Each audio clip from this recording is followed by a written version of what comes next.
نحمده ونصلي على رسوله الكريم اما بعد فاعوذ بالله من الشیطان الرجیم بسم اللہ الرحمن الرحیم۔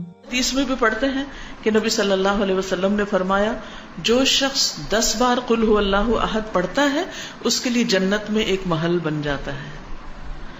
عمر رضی اللہ عنہ کہنے لگے کہ اے اللہ کے رسول صلی اللہ علیہ وسلم اس طرح تو ہم بہت سارے محل اپنے لیے تیار کر لیں گے، یعنی بہت دفعہ ایسا ہی عمل کریں گے۔ آپ نے فرمایا اللہ کے پاس اس سے بہت زیادہ ہے، بہت اچھا ہے، یعنی تمہارے گمان سے کہیں زیادہ ہے اس کے پاس۔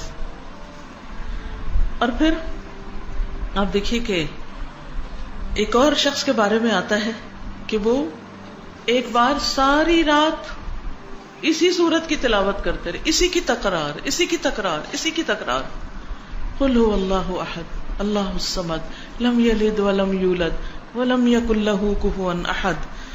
اور حقیقت یہ ہے کہ اگر آپ کسی وقت دعا کرنا چاہیں اور اللہ کے قریب ہونا چاہیں، اللہ تعالی کی قدرت اور عظمت کا احساس اپنے دل میں بٹھانا چاہیں تو آپ کو کیا کرنا چاہیے؟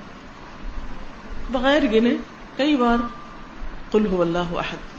اگر آپ کو ریاکاری کا ڈر ہے، شرک کا اندیشہ ہے، شرک سے ڈرتے ہیں، اپنے اندر اخلاص پیدا کرنا چاہتے ہیں تو اسی صورت کو پڑھیں، بار بار پڑھیں، اور پھر اس کی تاثیر آپ دیکھیں، یہ کرنے سے پتہ چلتا ہے۔ نبی صلی اللہ علیہ وسلم کو جب یہ بات پتہ چلی کہ وہ ساری رات یہی پڑھتا رہا تو آپ نے اس کو منع نہیں کیا۔ اس لیے اگر کوئی اس کو ایک سے زیادہ بار پڑھتا ہے تو کوئی منع نہیں ہے، لیکن اس کے لیے کوئی جگہ، کوئی وقت، کوئی گنتی، کوئی ہنسا، کچھ مقرر نہیں،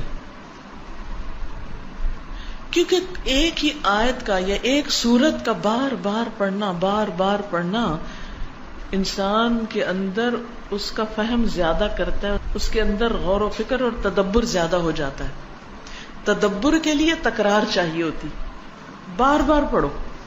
ہم تو ایک دفعہ قرآن پڑھتے ہیں اور اس کے بعد بند کر کے وہ اوپر شیلف میں رکھ دیتے ہیں، مکمل ہو گیا، اب مزید اس سے کوئی کام نہیں۔ اس کی فضیلت یا اس کے بارے میں یہ بھی آتا ہے کہ یہ انسان کی بیماریوں کو دور کرنے والی ہے۔